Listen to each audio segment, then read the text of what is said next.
Como pintar de forma a transmitir a sensação rústica dos pelos de um leão? No vídeo de hoje você vai desvendar este segredo. Eu sou Matino, o artista plástico. Seja bem-vindo ao canal Canimambo Art. Agora vamos ao nosso tema. O primeiro passo é fazer a imprimatura. A imprimatura é esta fina camada de tinta que cobre toda a superfície da tela. Não é obrigatório fazer este processo. Eu recomendo por duas razões. Razão número 1. Selar os poros da tela e preparar a superfície da mesma para receber as próximas camadas. Razão número 2. Facilita a percepção do tom das cores por causa do contraste cromático entre a cor do fundo e as cores subsequentes. E depois limpo o excesso até obter uma superfície relativamente uniforme.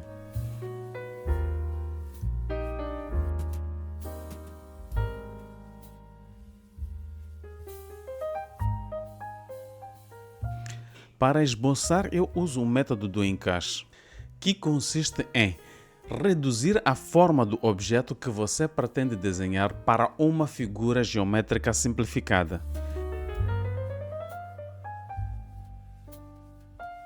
E gradualmente acrescentar os detalhes, mantendo este padrão de formas geométricas simplificadas. Perceba que até este momento estou a usar exclusivamente linhas retas. Usar linhas retas para fazer o esboço ajuda a perceber os erros da simetria e proporções. Função do esboço. O meu objetivo com o esboço não é eliminar todos os erros nesta fase, mas sim determinar a área que cada elemento da composição vai ocupar. E vou refinar o desenho fazendo uma comparação do esboço com a minha imagem de referência, seja ela uma referência fotográfica ou imaginária.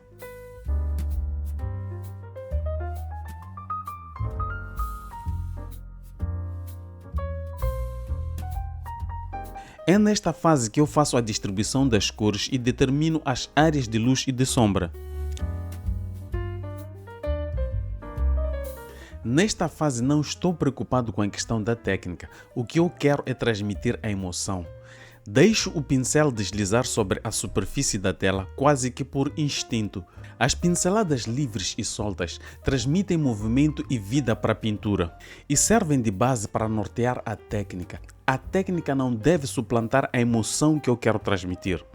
Toda a técnica que vou aplicar precisa respeitar o movimento destas primeiras pinceladas feitas emocionalmente. E gradualmente vou suavizar as linhas de construção de forma a obedecerem os traços anatômicos do leão.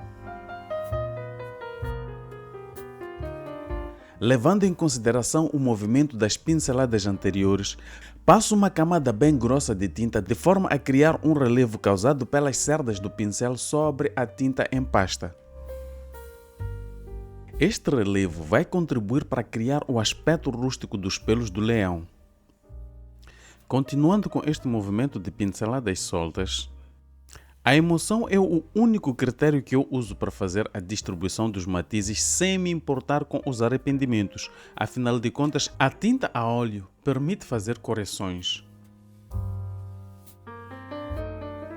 E tendo em conta que cada camada que acrescento sobre a superfície da tela é mais uma oportunidade de enriquecer o mesmo em termos cromáticos, não há motivos para temer qualquer arrependimento.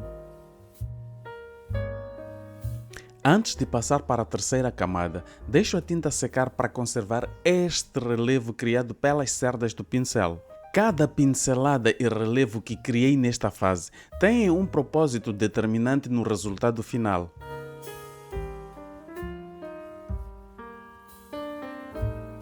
É nesta fase que eu começo a fazer os contornos dos elementos da composição.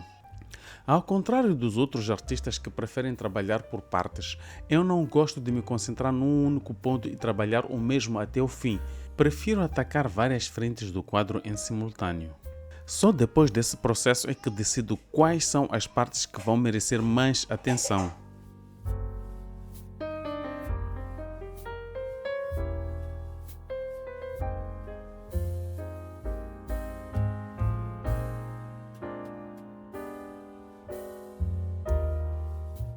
Nesta fase trabalho com pinceladas suaves e superficiais, com o intuito de preservar o relevo das pinceladas.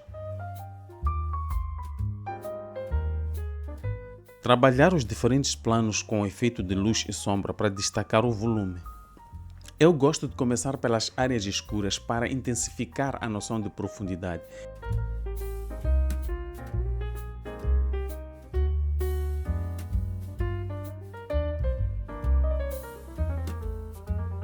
Desta forma é fácil controlar a quantidade de luz que vou usar para trazer as áreas de maior intensidade de luz para o primeiro plano. E com uma pincelada muito suave e extremamente superficial, eu trabalho as áreas de luz. Eu gosto de usar esta pincelada superficial por uma razão muito simples. Para além de preservar o relevo, que para mim é importante para transmitir a sensação rústica dos pelos do leão, também quero preservar a cor que está no fundo dos sulcos criado pelas cerdas dos pincéis. E ao observarmos o quadro, teremos duas cores a brigarem, a que está no fundo dos sulcos e a que está na superfície. E esta luta entre os matizes é um valor cromático que vai enriquecer a experiência de quem vai observar a pintura. Até esta fase ainda não estou preocupado com os pormenores. O importante é harmonizar a pintura, trabalhar a anatomia, proporções e volume, até eu sentir que todos os elementos estão equilibrados e que fazem sentido para a composição. Chegou a hora de cuidar dos detalhes. Vou começar pelos olhos, que são a parte mais expressiva do quadro. Vou acertar os contornos e depois fazer a sombra da parte superior do olho e depois clarear a parte inferior da íris para trazer alguma transparência ao olho. Marcar a pupila.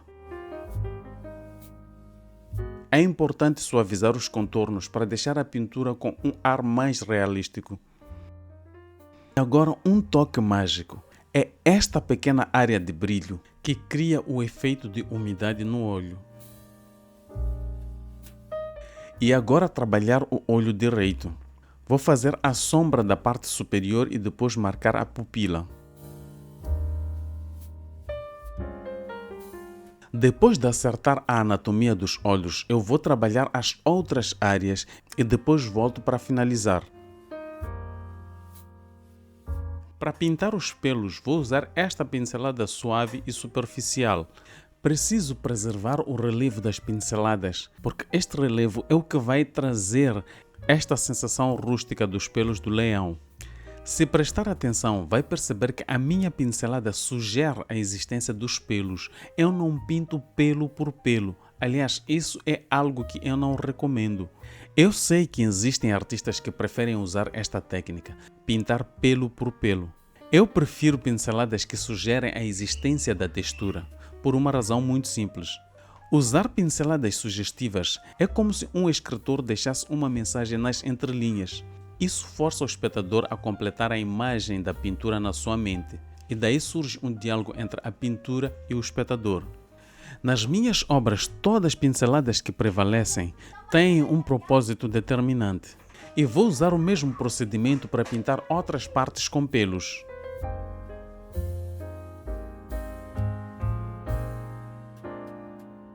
Se gosta deste tipo de conteúdo, subscreve o canal, deixa o seu like e a sua sugestão aqui nos comentários. Compartilha este conteúdo com os teus amigos e não esqueça de ativar o sininho das notificações. O meu muito Canimambo, até as próximas pinceladas.